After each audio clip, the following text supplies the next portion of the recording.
Sarah wiped the grease from her hands with an old rag, the familiar smell of motor oil filling her nostrils as she stepped back from the pickup truck.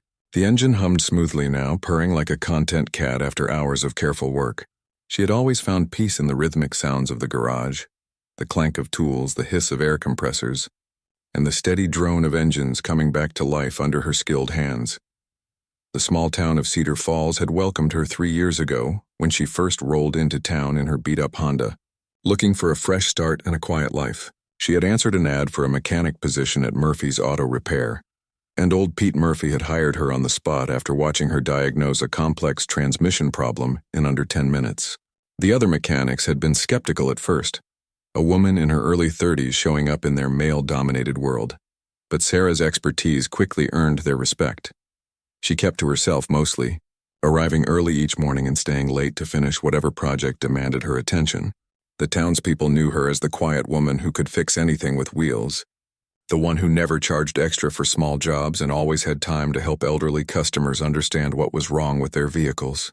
Children would wave at her from school bus windows, and she would nod back with a small smile, her dark hair always pulled back in a practical ponytail. What nobody knew was that Sarah Martinez had once been Petty Officer First Class Martinez, a member of one of the most elite fighting forces in the world. The Navy SEALs had been her life for 8 years, taking her to places she could never discuss and teaching her skills that haunted her dreams. The transition to civilian life had been harder than any mission she had ever completed. The noise of the garage helped drown out the memories that threatened to surface during quiet moments. Her small apartment above the hardware store was sparse and functional. A few books, basic furniture, and a carefully maintained toolkit were all she really needed. The walls held no pictures from her past, no certificates or commendations that might raise questions. She had learned to live in the present, finding purpose in the simple act of fixing things that were broken. It was honest work that let her sleep at night most of the time. The bell above the garage door chimed as Mrs. Henderson shuffled in, her face creased with worry lines that seemed deeper than usual. Her ancient Buick had been making strange noises again, and Sarah was the only mechanic in town she trusted completely. The elderly woman had been one of the first to welcome Sarah to Cedar Falls, bringing homemade cookies to the garage and treating her like the granddaughter she never had. "I'm sorry to bother you so late." "Dear," Mrs. Henderson said, wringing her hands nervously, "but Betsy is making that awful grinding sound again, and I have a doctor's appointment in the city tomorrow morning. I don't know what I'll do if she breaks down on the highway." Sarah set down her tools and walked over to the worried woman, her voice gentle and reassuring. "Don't apologize, Mrs. Henderson. Let's take a look at Betsy and see what's troubling her today." She had nicknamed all of Mrs. Henderson's cars over the years, and the elderly woman delighted in the personal attention Sarah gave to each vehicle. The problem turned out to be more serious than a simple tune-up could fix. The brake system was showing signs of wear that could be dangerous, especially on the winding mountain roads between Cedar Falls and the city. Sarah explained the situation carefully, using simple terms that Mrs. Henderson could understand, and quoted a fair price for the necessary repairs. "I can have it ready by tomorrow afternoon," Sarah said, already calculating the hours she would need to work through the night. "But you shouldn't drive it until then. Is there someone who can take you to your appointment?" Mrs. Henderson's face fell. Her son lived 2 states away, and most of her friends were dealing with their own health issues. The appointment was important, a follow-up on some concerning test results that couldn't be postponed. Sarah watched the older woman struggle with the dilemma, and something stirred in her chest that she had tried to keep buried. "I'll drive you," Sarah heard herself say, surprising them both. "I have a reliable truck and it's not that far. We can leave early and I'll have you back home by evening." The gratitude in Mrs. Henderson's eyes was overwhelming. She tried to protest, insisting she couldn't impose on Sarah's kindness, but the mechanic's mind was already made up. She had learned long ago that sometimes helping others was the best way to silence the voices from her past. The decision felt right in a way that few things had since she left the service.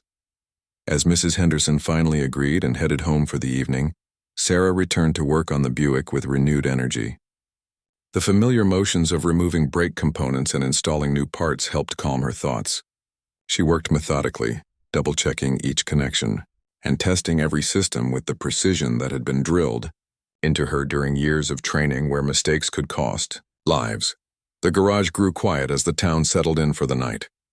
Street lights cast long shadows through the windows, and Sarah found herself thinking about the journey that had brought her to this moment. Cedar Falls wasn't the life she had once imagined for herself, but it had become something precious, a place where she could be useful without being dangerous, where people knew her for her skills rather than her secrets. She finished the brake job just as dawn was breaking over the mountains, the sunrise painting the sky in shades of pink and gold that reminded her why she had fallen in love with this small town. After cleaning up and changing into fresh clothes, Sarah loaded her truck with the tools she might need for the day trip and went to collect Mrs. Henderson. The elderly woman was waiting on her porch, dressed in her best Sunday outfit and clutching a thermos of coffee she had prepared for their journey. Her face lit up when she saw Sarah's truck pull into the driveway, and she moved with more energy than Sarah had seen from her in months. Sometimes, Sarah reflected, the act of helping others helped heal something broken inside yourself. Neither of them could have predicted that this simple act of kindness would set in motion events that would shatter the quiet life Sarah had built for herself in Cedar Falls. The next morning arrived with the kind of crisp autumn air that made Cedar Falls feel like a postcard. Sarah was already at work in the garage when she heard the distinctive sound of an engine in serious distress limping down Main Street. The rhythmic knocking and irregular idle told her everything she needed to know before she even saw the vehicle. Someone was about to have an expensive day. A dark blue sedan rolled to a stop in front of Murphy's Auto Repair, steam rising from under the hood and the engine making sounds that would make any mechanic wince. The driver sat behind the wheel for a moment, clearly frustrated by the breakdown before stepping out to survey the damage. Sarah wiped her hands on her coveralls and walked over to help, already mentally cataloging the potential problems based on the sounds and symptoms. The man who emerged from the sedan was perhaps 50 years old, with graying hair cut in a precise military style, and the kind of bearing that suggested years of command responsibility. His civilian clothes were well maintained but practical, and he moved with the controlled efficiency of someone accustomed to dealing with problems systematically. Even in his obvious frustration, there was something about him that commanded respect. "Looks like you've got some serious engine trouble," Sarah said, approaching with the confident manner that had earned her reputation as the best mechanic in town. "When did it start making those noises?" The man looked up from the smoking engine compartment, his expression shifting from frustration to mild surprise at finding himself talking to a female mechanic. "About 20 miles back," he said, his voice carrying the crisp diction of military training. "Everything seemed fine this morning, then suddenly all hell broke loose. Temperature gauge went through the roof, and now it sounds like there's a war going on under the hood." Sarah nodded knowingly. Classic symptoms of cooling system failure, probably followed by engine damage from overheating. "Mind if I take a look?" She was already reaching for her diagnostic tools, her movements practiced and confident. Years of working on everything from Humvees to helicopters had taught her to read mechanical problems like other people read books. "Be my guest," the man said, stepping back to give her room to work. "I'm Colonel James Mitchell, by the way. I was heading through town on my way to a meeting, but it looks like those plans just changed dramatically." "Sarah Martinez," she replied, already focused on the engine. "Let me see what we're dealing with here." She popped the hood fully open and began her systematic examination, checking fluid levels, inspecting belts and hoses, and listening to the engine's labored breathing. The damage was extensive. A catastrophic cooling system failure had led to severe overheating and probable internal engine damage. "Colonel." Mitchell watched her work with the appreciation of someone who understood mechanical systems. Her diagnostic process was methodical and thorough, each step building on the previous one to create a complete picture of the problem. Within 15 minutes, she had isolated the primary failure point and begun estimating the cascade of secondary damage that had followed. "The bad news is that your water pump failed completely, which led to massive overheating," Sarah explained, straightening up from her examination. "The good news is that we caught it before the engine seized completely. You're looking at water pump replacement, new radiator, probably head gasket work, and possibly more depending on what we find when we tear it down." The colonel's expression remained neutral as he processed the information. "How long for repairs and what kind of cost are we talking about?" Sarah appreciated his direct approach. No dramatic reactions or attempts to negotiate away mechanical reality. Honestly, Colonel, this is going to take several days and probably cost more than the car is worth. I'd recommend having it towed to a dealership in the city, where they can properly assess whether it's worth rebuilding or if you should just cut your losses. What if cost wasn't the primary consideration? Mitchell asked, studying her face carefully. I need reliable transportation, and I've found that sometimes it's worth investing in quality work over convenient solutions. There was something in his tone that suggested this conversation was about more than just automotive repair. Sarah felt a familiar prickle of awareness, the kind of heightened alertness that had kept her alive in dangerous situations. The Colonel was evaluating her as much as she was evaluating his engine problems. In that case, I can do the work, she said carefully. I'll need to order some parts and I'll want to do a complete teardown to make sure we catch everything. Figure 3 to 4 days if the parts arrive on schedule, maybe 5 if we run into complications. Mitchell nodded slowly. And you're confident you can handle this level of repair? No offense intended, but this isn't exactly a routine oil change. Sarah's response was calm but carried an edge of steel that surprised them both. Colonel, I've rebuilt engines in places where the nearest parts store was 1,000 miles away and failure wasn't an option. I think I can handle one civilian sedan with access to proper tools and a reliable supply chain. Something shifted in Mitchell's expression, a sharpening of focus that suggested her response had revealed more than she intended. He studied her face with new interest, taking in details he had missed during their initial interaction. The way she carried herself, the precision of her diagnostic work, the casual reference to working in remote locations where failure had consequences beyond inconvenience. Petty Officer Martinez? He said quietly, his voice carrying a weight that made her blood run cold. Sarah felt the world tilt sideways. Her carefully constructed civilian identity began to crack under the weight of recognition. Years of peaceful anonymity threatening to shatter in an instant. She had always known this moment might come, but she had hoped Cedar Falls was remote enough, ordinary enough, to keep her past buried forever. I think you have me confused with someone else, she said, but even as the words left her mouth, she knew it was too late. The Colonel's eyes had already found what he was looking for, the telltale signs of military training that civilian life couldn't completely erase. Mitchell's gaze dropped briefly to her forearms, where her rolled-up sleeves revealed the edge of a tattoo that had been carefully concealed for 3 years. The distinctive trident and eagle design was partially visible, unmistakable to anyone who knew what to look for. Navy SEAL insignia wasn't something you saw every day, especially not on small-town mechanics in remote mountain communities. Sarah Martinez, formerly of SEAL Team 6, Mitchell said, his voice barely above a whisper. You dropped off the grid 3 years ago after your discharge. A lot of people have wondered what happened to one of the, Navy's most decorated female special operators. The garage fell silent except for the ticking of cooling metal and the distant sound of traffic on Main Street. Sarah felt the carefully built walls of her new life beginning to crumble, exposing the raw truth of who she had been and what she had done. The peaceful existence she had created in Cedar Falls suddenly felt as fragile as spun glass. I don't know what you're talking about, she said, but they both knew the denial was pointless now. Her cover was blown, and there was no going back to the comfortable anonymity she had cherished for 3 years. Colonel Mitchell stepped closer, his voice taking on the tone of command authority. We need to talk, Petty Officer, privately. Sarah's hands trembled slightly as she set down her wrench, the familiar weight of it no longer comforting. The garage that had been her sanctuary suddenly felt exposed, as if the walls couldn't protect her from the past that had finally caught up. Colonel Mitchell stood waiting, his patient silence more unnerving than any direct confrontation would have been. Pete's gone to lunch, Sarah said quietly, glancing toward the empty office. We can talk in the back room. She led him past the hydraulic lifts and tool cabinets to a small office area where Murphy kept his paperwork and coffee maker. The space smelled of motor oil and old paper, a combination that had become as familiar as breathing. Mitchell closed the door behind them and took a seat across from Sarah's usual chair. His movements were measured and deliberate, the actions of a man accustomed to handling delicate situations. For a long moment, neither of them spoke, the weight of recognition hanging heavy in the air between them. How did you know? Sarah finally asked, her voice barely above a whisper.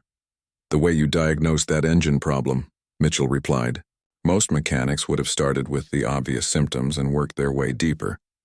You immediately looked for systemic failures, checked for secondary damage, thought about the problem like someone trained to assess complex mechanical systems under pressure. That's military thinking. Sarah nodded slowly, understanding how her years of training had betrayed her. And the tattoo didn't hurt your case either. The ink was confirmation, Mitchell agreed. But I was already 90% sure after watching you work. You can take the operator out of the teams, but you can't take the teams out of the operator. Your approach to problems, the way you move, the confidence in your abilities, it all screams special operations background. The familiar ache of loss settled in Sarah's chest.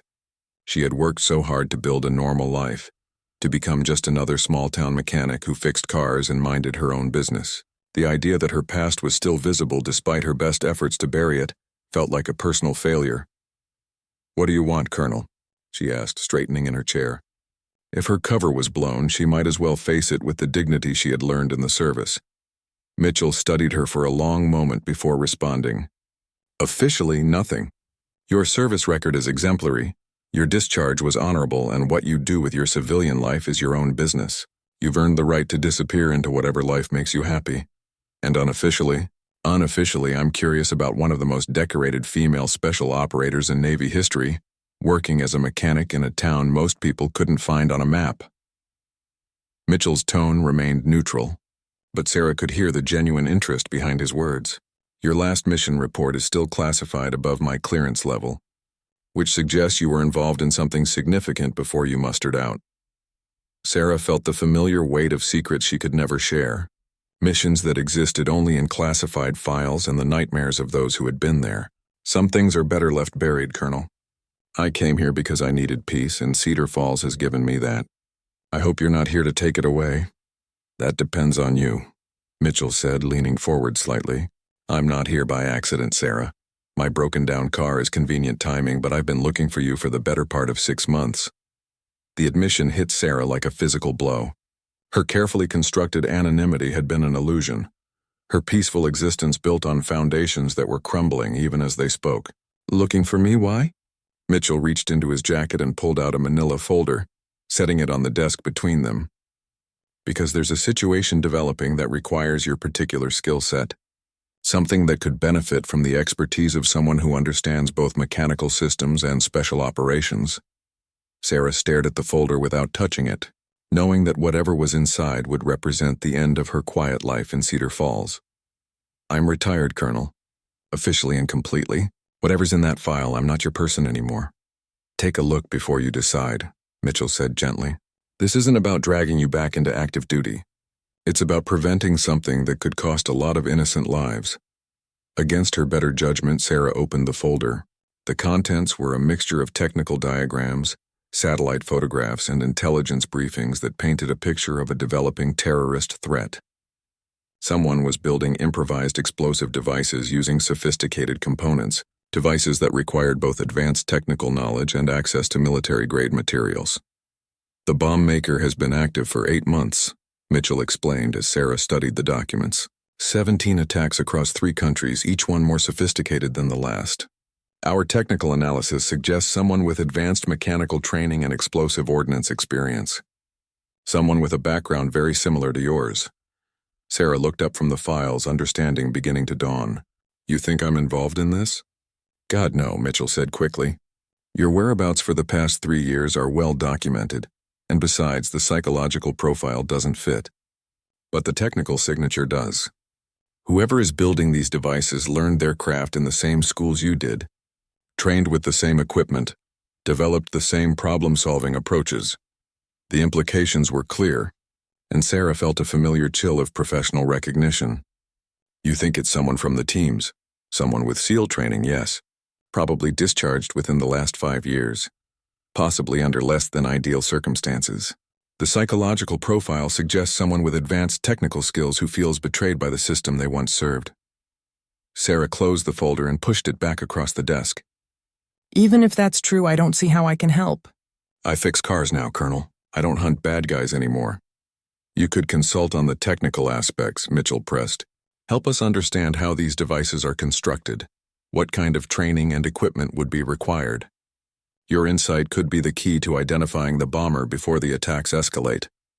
The request hung in the air between them, heavy with implications Sarah didn't want to consider. She had built her new life specifically to avoid situations like this, to escape the weight of responsibility for life and death decisions. The simple satisfaction of fixing engines and helping neighbors was supposed to be enough. "I need time to think about this," Sarah said finally. Mitchell nodded and stood to leave. "Of course. Take all the time you need. I'll be staying at the Mountain View Motel while you work on my car. You can reach me there when you've made your decision." After he left, Sarah sat alone in the quiet office, staring at the manila folder that contained the seeds of her old life. Outside, she could hear the normal sounds of Cedar Falls going about its daily business. Traffic, conversations, the distant sound of children playing in the park. The peaceful soundtrack of the life she had fought so hard to build. But now that peace felt fragile, threatened by the knowledge that somewhere out there, someone with her training and skills was using them to hurt innocent people. The weight of professional obligation warred with her desperate desire to remain hidden, to protect the sanctuary she had found in this small mountain town. Her phone buzzed with a text from Mrs. Henderson, thanking her again for the trip to the city and inviting her for dinner that weekend. The simple kindness of the message reminded Sarah of what she stood to lose if she allowed herself to be drawn back into her former world. These people had become her family, and Cedar Falls had become her home. The choice ahead of her would determine not just her own future, but possibly the fate of innocent people she would never meet. That evening, Sarah found herself walking the quiet streets of Cedar Falls, trying to sort through the chaos in her mind. The familiar sights that usually brought her comfort, the old courthouse with its weathered stone facade, the ice cream parlor where families gathered on summer evenings, the small library where she sometimes borrowed books, now felt different somehow, as if Colonel Mitchell's arrival had changed the very air she breathed. She stopped at the town's small park, settling on a bench overlooking the pond where local kids fed ducks and elderly couples took evening strolls. The scene was peaceful, ordinary, exactly the kind of life she had dreamed of during those long nights in forward operating bases halfway around the world. Yet now that peace felt threatened by knowledge she wished she could unknow. Her phone rang, startling her from her thoughts. Pete Murphy's name appeared on the screen, and she answered with the same professional greeting she had used for 3 years. "Sarah, I just heard from Colonel Mitchell about his car," Pete said, his voice carrying its usual mix of enthusiasm and concern for a challenging repair. "Sounds like a real mess under the hood. You sure you can handle something that complex without sending it to the dealer?" "I can handle it, Pete," Sarah replied, though her mind was on far more complex problems than engine repair. "It'll take a few days, but I'll get him back on the road." Good. The man seems like quality people, military bearing, you know. Reminds me of my old drill sergeant, except polite about it." Pete chuckled at his own observation. "Anyway, take your time and do it right. Reputation is everything in this business." After Pete hung up, Sarah sat in the gathering dusk thinking about reputation and the different faces people showed the world. In Cedar Falls, she had built a reputation for honesty, reliability, and skill with mechanical problems. But that was built on the foundation of hiding her true identity, of presenting herself as someone she wasn't, or perhaps someone she was trying to become. The next morning brought no clarity, only the familiar routine of work that usually helped quiet her racing thoughts. She began the careful process of dismantling Colonel Mitchell's engine, each component revealing more of the cascade failure that had brought him to her garage. The work was soothing in its complexity, requiring total focus on immediate, solvable problems. Mitchell appeared around mid-morning, carrying coffee for both of them, and wearing the patient expression of someone accustomed to waiting for important decisions. He watched her work without comment, appreciating the precision and methodology she brought to the task. Finally, he spoke. "You know, I've been thinking about our conversation yesterday," he said, settling onto a nearby stool. "Maybe I approached this wrong. I made it sound like you were the only person who could help with this situation." Sarah looked up from the engine block she was examining. "Aren't I?" "You're the best qualified person we've been able to locate," Mitchell admitted. "But you're not the only option. There are other technical consultants, other experts we could bring in. It would take longer and might not be as effective, but it's possible." "Then why come to me specifically?" Mitchell was quiet for a long moment, choosing his words carefully. "Because 17 attacks means 17 groups of families destroyed. Because the technical sophistication is increasing with each incident, which means the casualty count is going up. Because someone with your background and training is using those skills to hurt innocent people, and that's something that should matter to you. Sarah set down her tools, feeling the weight of his words settle in her chest. That's not fair, Colonel. No, it's not, he agreed. Nothing about this situation is fair. It's not fair that you had to leave the service to find peace. It's not fair that your expertise is needed for something like this. And it's definitely not fair that innocent people are dying while we have this conversation. The accusation hung between them, unspoken but clear. Sarah felt the familiar burn of responsibility that had driven her through years of dangerous missions, the inability to walk away when people needed help. It was the same drive that had made her offer to drive Mrs. Henderson to the city, the same instinct that kept her working late to help neighbors with their automotive problems. If I agreed to consult on this, Sarah said carefully, what would that mean exactly? I'm not going back to active duty, and I'm not leaving Cedar Falls permanently. It would mean reviewing technical evidence, helping us understand the bomber's methodology, maybe providing insight into the kind of training and resources he would need. Most of it could be done remotely, though you might need to visit a laboratory facility to examine physical evidence. Sarah nodded slowly, understanding that even limited involvement would change everything about her carefully constructed civilian life. And my identity here? My life in Cedar Falls? Protected completely, Mitchell said without hesitation. As far as anyone knows, you're consulting on automotive technology or mechanical systems. Your cover story stays intact and your privacy remains secure. That afternoon, Sarah found herself at Mrs. Henderson's kitchen table, sharing tea and homemade cookies while struggling with the decision that felt impossible. The elderly woman had invited her over to celebrate the good news from her doctor's visit. But Sarah found it difficult to focus on the cheerful conversation. You seem troubled, dear, Mrs. Henderson said, her sharp eyes picking up on Sarah's distraction. Is everything all right at the garage? Just thinking about a complicated repair job, Sarah replied, which was technically true even if it wasn't the whole truth. Sometimes the hardest part is deciding whether to take on something that's going to change everything. Mrs. Henderson nodded knowingly. I've found that the decisions that scare us the most are usually the ones we already know we need to make. The fear comes from knowing our lives are about to change, not from uncertainty about what's right. The simple wisdom hit Sarah like a revelation.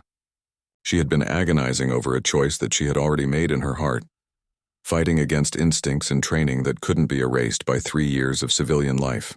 The person she had been, the one who couldn't walk away when people needed help, was still there beneath the surface. Mrs. Henderson, Sarah said quietly, what would you do if someone asked you to help with something dangerous? Something that might put the life you've built at risk but could save other people's lives? The elderly woman set down her teacup and studied Sarah's face with the kind of perception that came from decades of reading people. I think, dear, that the kind of person who would be asked such a question is the same kind of person who already knows the answer. The real question isn't whether you'll help. It's whether you'll forgive yourself if you don't. That evening, Sarah called Colonel Mitchell at his motel. I'll do it, she said without preamble. But I have conditions. Name them. My life here doesn't change. I keep working at the garage, keep living in Cedar Falls, keep being Sarah the mechanic. Whatever consulting I do happens around that schedule. Not instead of it. Agreed. Second, if this thing goes sideways, if my cover gets blown or if people here get hurt because of my involvement, I'm out immediately. No arguments, no appeals to duty or patriotism. Understood. And third, Sarah continued, her voice gaining strength, when this is over, when you catch this bomber or the threat ends, you forget you found me.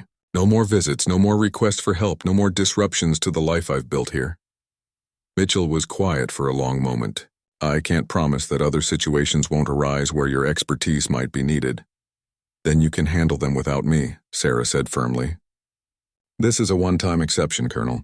Don't mistake it for a return to active duty. Fair enough, Mitchell agreed. When can you start? Sarah looked around her small apartment, at the simple life she had created for herself in this mountain town. Tomorrow everything would begin to change.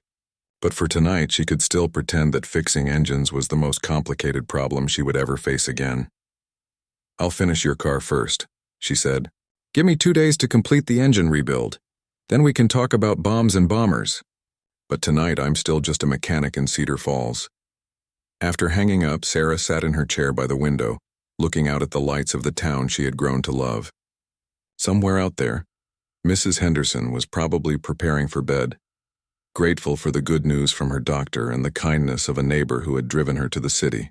Pete Murphy was likely reviewing the next day's work schedule, confident that his best mechanic would handle whatever challenges came through the door. None of them knew that their quiet town had just become a staging ground for a mission that would test everything Sarah had learned about balancing her past with her present.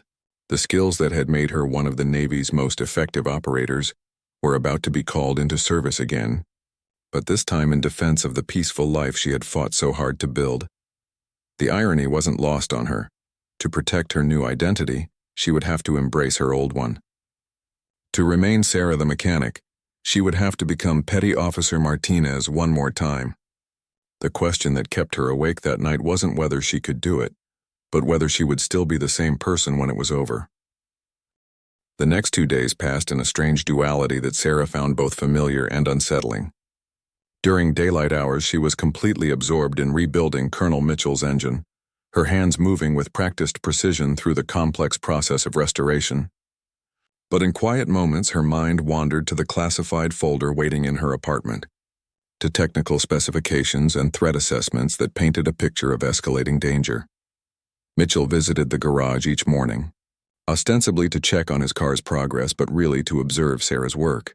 He watched her systematic approach to the engine rebuild with the appreciation of someone who understood complex mechanical systems. Her attention to detail, her methodical documentation of each step, and her ability to anticipate problems before they occurred all reinforced his conviction that she was exactly the right person for the consulting job.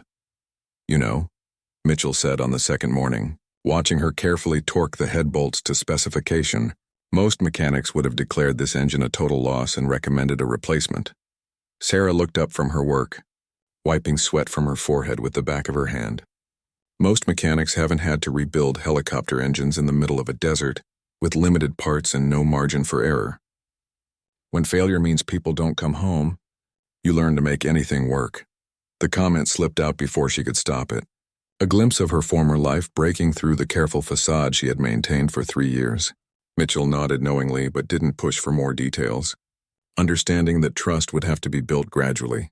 That afternoon, Sarah received her first packet of technical materials related to the bombing investigation. Mitchell had arranged for the documents to be delivered through official channels to her apartment, disguised as consulting materials for automotive technology research. The cover story was thin but plausible for anyone who might ask casual questions. Alone in her apartment that evening, Sarah spread the materials across her kitchen table and felt the familiar rush of analytical thinking that had once defined her professional life. Photographs of blast sites, technical diagrams of device components, chemical analysis reports, and intelligence briefings painted a picture of increasing sophistication and deadly intent. The bomber's signature was clear once she knew what to look for.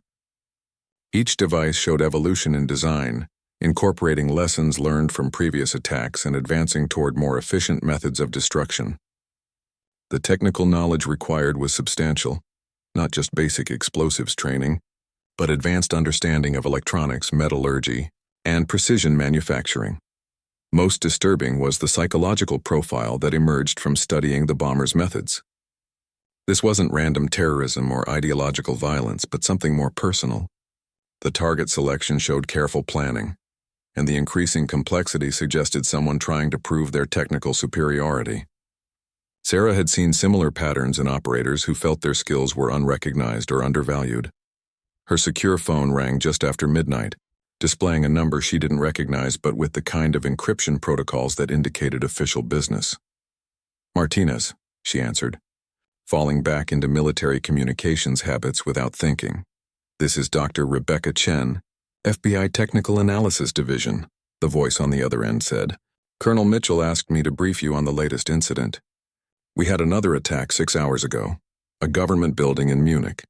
15 dead, 37 injured." Sarah felt the familiar weight of mission urgency settle on her shoulders. "Same bomber?" "Technical signature matches, but the sophistication level jumped significantly. This device incorporated countermeasures we haven't seen before, anti-tamper mechanisms that killed two of the German bomb disposal techs who tried to examine unexploded components. The news hit Sarah like a physical blow. Bomb disposal technicians were among the bravest people she had ever known, professionals who faced death daily to protect others. The idea that someone with her training was specifically targeting these heroes felt like a personal attack on everything she had once stood for. "Send me everything you have on the Munich device," Sarah said, already moving toward her laptop. Component analysis, blast pattern data, photos of the unexploded elements, everything. "Colonel Mitchell said you might react this way," Dr. Chen replied with what sounded like relief. "The files are being transmitted now through secure channels. There's also a request for you to participate in a video conference tomorrow with the International Task Force." After the call ended, Sarah stared at the technical data flooding her computer screen. The Munich device represented a quantum leap in sophistication, incorporating design elements that required not just SEAL-level training, but specific knowledge of how bomb disposal teams operated. This wasn't just someone with her background. This was someone who had worked closely with explosive ordnance disposal units. The realization narrowed the suspect pool considerably, but also made the threat far more personal. Sarah had served alongside EOD techs on multiple deployments, had seen their courage and dedication firsthand. The bomber wasn't just attacking innocent civilians anymore. He was specifically targeting the people trained to stop him. She worked through the night, analyzing the technical specifications and cross-referencing them with training protocols and equipment access records. By dawn, she had identified 17 possible suspects, all former special operations personnel with EOD training who had been discharged within the past 5 years. The morning brought Pete Murphy to her apartment door. Concerned that she hadn't shown up for work and wasn't answering her phone, Sarah quickly closed her laptop and answered the door, trying to look like someone who had simply overslept rather than someone who had spent the night hunting a terrorist. "You feeling all right, Sarah?" Pete asked, studying her face with the concern of a father figure. "You look like you haven't slept in days." "Just stayed up too late working on a side project," she replied, which was technically true. "Give me 20 minutes to get ready and I'll be right down to the garage." Pete nodded, but his expression remained worried. "That colonel's car giving you more trouble than expected? I know you said you could handle it, but there's no shame in admitting when something's beyond our capabilities." "The car's fine, Pete. Almost ready for road testing, actually. I just got caught up in some research related to the repair."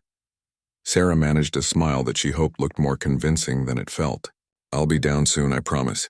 After Pete left, Sarah looked around her apartment at the scattered classified documents and encrypted communications equipment that had transformed her simple home into a temporary command center. The two worlds she had tried so hard to keep separate were colliding in ways that made her carefully constructed civilian identity feel increasingly fragile. Her secure phone buzzed with a text message from Colonel Mitchell. "Task Force conference in 2 hours. Are you ready to meet the team?" Sarah typed back, "Ready as I'll ever be." But as she prepared for her first official consultation on the bombing case, she couldn't shake the feeling that crossing this line would change everything about her life in Cedar Falls. Once she stepped fully into her former role as a counterterrorism specialist, there might be no going back to the simple satisfaction of fixing engines and helping neighbors with their automotive problems. The mechanic was about to become a hunter again, and Sarah wasn't sure who would emerge when the mission was complete. The video conference connected Sarah to a war room halfway around the world, filled with faces she recognized from intelligence briefings and joint operations. FBI agents, military analysts, international terrorism experts, and bomb disposal specialists all turned their attention to the encrypted video feed from a small apartment above a hardware store in Cedar Falls. "Ladies and gentlemen," Colonel Mitchell's voice came through clearly.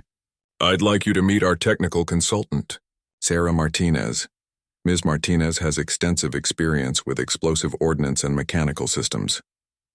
Sarah noted the careful omission of her military background and SEAL designation, understanding that even in this classified environment, her true identity remained compartmentalized. She had become a ghost consultant, her expertise separated from her history for operational security. Dr. Chen spoke first, summarizing the Munich attack and the technical advances it represented. As she detailed the anti-tamper mechanisms that had killed the German bomb techs, Sarah felt her professional instincts taking over completely. The civilian mechanic who had been worried about maintaining her cover story was replaced by the operator who had once been among the Navy's most effective problem solvers. The countermeasures are specifically designed to target EOD procedures, Sarah said, her voice carrying the calm authority that had commanded respect in operational briefings. Whoever built this device has intimate knowledge of how bomb disposal teams operate, what tools they use, and what their standard protocols are. Agent Williams from the FBI leaned forward in the video feed. Can you narrow down the type of training that would provide that knowledge? Absolutely, Sarah replied, pulling up the technical analysis she had completed during the night. This level of understanding requires hands-on experience with EOD teams, not just theoretical knowledge. We're looking at someone who has worked directly with bomb disposal units, probably in a combat environment where they observed procedures under pressure. She walked them through her analysis systematically, identifying specific design elements that pointed to particular training programs and equipment access. By the end of her presentation, the suspect pool had been reduced from hundreds of possibilities to fewer than a dozen individuals. Commander Foster from Naval Special Warfare leaned into his camera. Ms. Martinez, your analysis suggests the bomber might be someone from the SEAL community. Are you comfortable with that assessment? The question hung in the digital air, heavy with implications Sarah understood completely. Hunting a former teammate, someone who had shared the same training and sacrifices, would be personally devastating. But the alternative, allowing the attacks to continue, was unacceptable. The technical signature strongly suggests SEAL training with EOD specialization, Sarah said firmly. Personal comfort doesn't enter into the equation when innocent people are dying. After the conference ended, Sarah sat alone in her apartment, staring at the list of suspects she had helped generate. 3 of the names were familiar: operators she had worked with during her final deployment, men she had trusted with her life in dangerous situations. The possibility that one of them had turned their skills against innocent civilians felt like a betrayal of everything they had once stood for together. Her phone rang with a call from Pete Murphy, reminding her that Colonel Mitchell's car was supposed to be ready for road testing. Sarah looked at the clock, shocked to realize that hours had passed while she was consumed by the investigation. The garage, her job, her carefully maintained civilian identity, all of it seemed to exist in a different world from the one she was now operating in. I'll be right down. Pete, she said, forcing her voice back to its normal, casual tone. Just finishing up some paperwork. The transition from counterterrorism analyst back to small-town mechanic felt jarring and artificial. Sarah changed into her work clothes and headed to the garage, trying to push the list of suspects from her mind long enough to focus on engine diagnostics and test drives. Colonel Mitchell was waiting in the garage when she arrived, his expression unreadable as he watched her approach his rebuilt sedan. How did the conference go? He asked quietly, making sure Pete couldn't overhear. We have a much clearer picture of who we're looking for, Sarah replied, lifting the hood to check fluid levels one final time. But it's going to get personal before it's over. Most effective operations do, Mitchell said with the understanding of someone who had faced similar choices. The question is whether you're prepared for that level of involvement. Sarah started the engine, listening to the smooth purr of rebuilt components working in perfect harmony. The mechanical precision was satisfying in a way that reminded her why she had chosen this peaceful profession. But beneath that satisfaction was a growing certainty that her involvement in the bombing investigation was just beginning. Your car's ready. Colonel, she said, stepping back as he took the driver's seat. All systems are functioning normally, and the engine should give you another 100,000 miles of reliable service. Mitchell nodded and handed her an envelope containing payment for the repair work. Ms. Martinez, it's been a pleasure working with you. I hope our paths cross again under more pleasant circumstances. The formal goodbye was for Pete's benefit, maintaining the fiction that this had been a routine automotive repair rather than a recruitment operation. But as Mitchell drove away, Sarah knew their professional relationship was far from over. The bomber was still out there, and she was now committed to helping stop him. That evening, Sarah received another encrypted message with details about the latest forensic analysis from Munich. Hidden in the technical data was information that made her blood run cold, traces of a specific explosive compound that was only available through certain military supply channels. The bomber wasn't just using general knowledge. He had access to restricted materials that suggested ongoing connections to active military operations. Mrs. Henderson knocked on her door just as Sarah was processing this latest development, carrying a plate of homemade cookies and wearing the concerned expression of someone who had noticed changes in her neighbor's behavior. "I hope you don't mind me stopping by, dear," the elderly woman said, studying Sarah's face carefully. "But you've seemed so distracted lately, and I wanted to make sure everything was all right." Sarah invited her in, quickly closing her laptop to hide the classified materials scattered across her kitchen table. "Just dealing with some complicated work projects, Mrs. Henderson. Nothing I can't handle." "Of course you can handle it," the older woman replied with complete confidence. "You're one of the strongest people I've ever met, Sarah, but strength doesn't mean you have to carry every burden alone." The simple wisdom hit Sarah harder than any operational briefing could have. For 3 years, she had carried the weight of her past in isolation, building walls between her true self and the community that had welcomed her. Now she was being pulled back into a world where those walls might be the only thing protecting the people she had grown to love. "Mrs. Henderson," Sarah said carefully, "if you found out that someone you cared about had a dangerous past, would that change how you felt about them?" The elderly woman smiled with the gentle certainty of someone who had lived long enough to understand human nature. "Dear, everyone has a past. What matters is who they choose to be today. The Sarah I know is kind, hardworking, and always ready to help her neighbors. That's enough for me." After Mrs. Henderson left, Sarah stood at her window looking out at the lights of Cedar Falls, thinking about identity and belonging and the price of protecting the things you love. Somewhere out there, a former colleague was using their shared training to hurt innocent people. Stopping him would require her to risk everything she had built in this peaceful mountain town. But as she thought about the bomb disposal technicians who had died in Munich, about the families destroyed by 17 previous attacks, about the escalating threat that showed no signs of stopping, Sarah knew her choice had already been made. The mechanic would have to step aside so the hunter could emerge. The only question now was whether there would be anything left of her peaceful life when the mission was complete. The video conference connected Sarah to a war room halfway around the world, filled with faces she recognized from intelligence briefings and joint operations.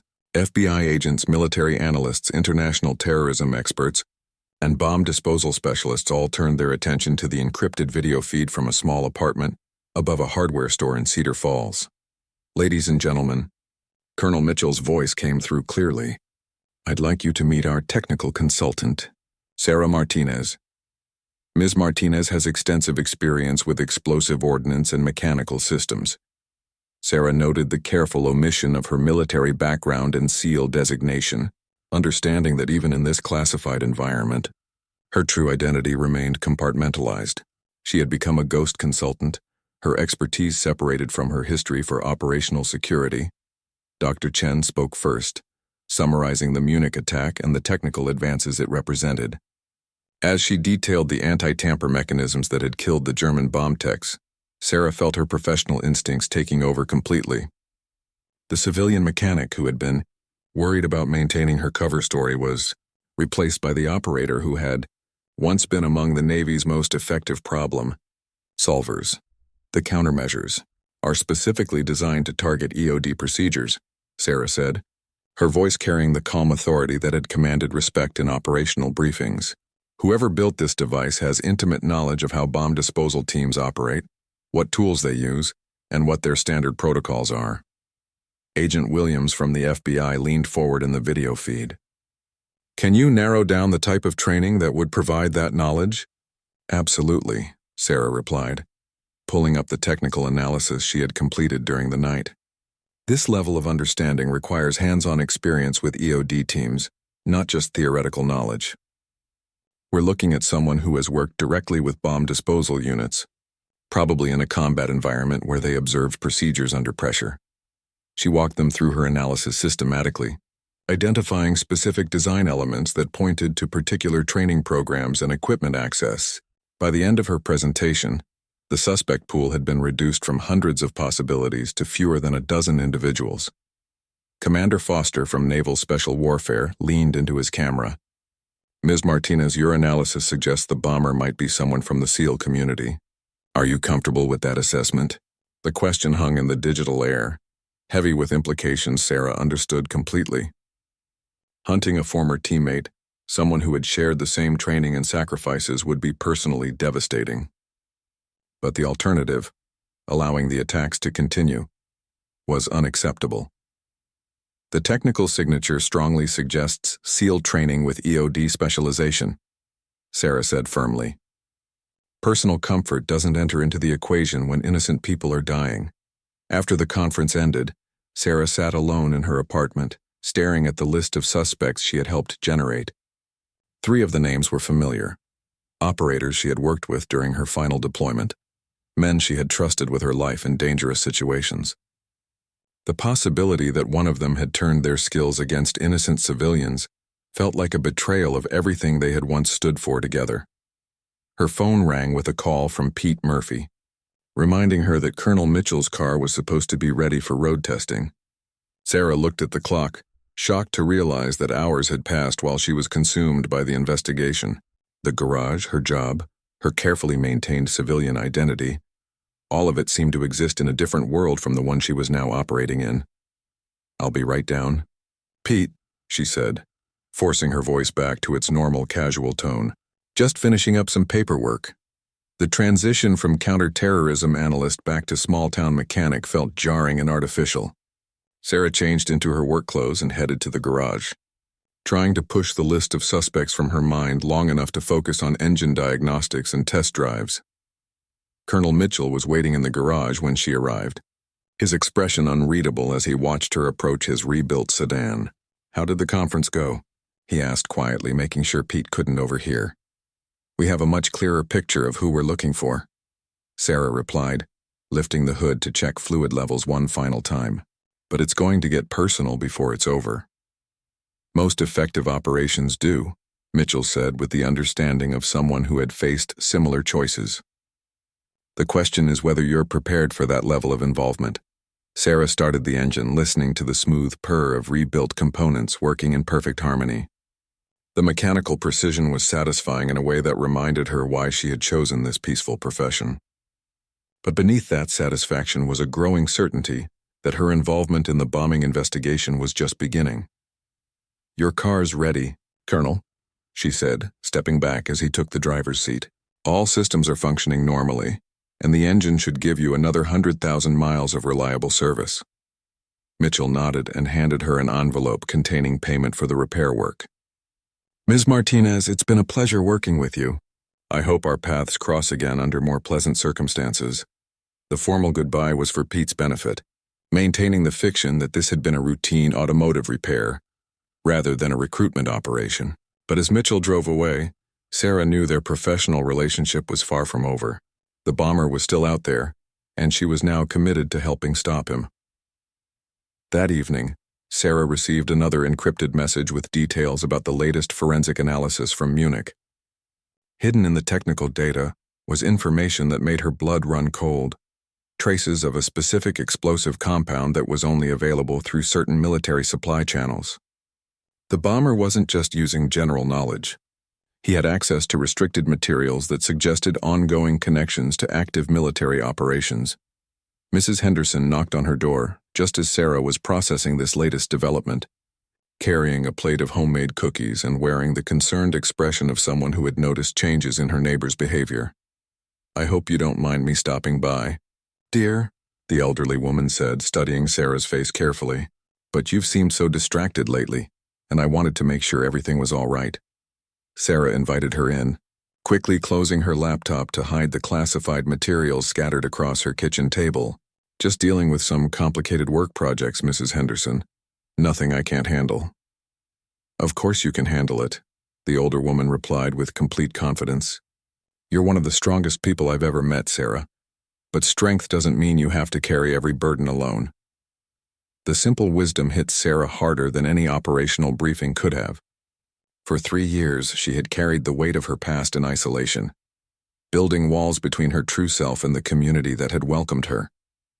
how she was being pulled back into a world where those walls might be the only thing protecting the people she had grown to love. "Mrs. Henderson," Sarah said carefully, "if you found out that someone you cared about had a dangerous past, would that change how you felt about them?" The elderly woman smiled with the gentle certainty of someone who had lived long enough to understand human nature. "Dear, everyone has a past. What matters is who they choose to be today. The Sarah I know is kind, hardworking, and always ready to help her neighbors. That's enough for me."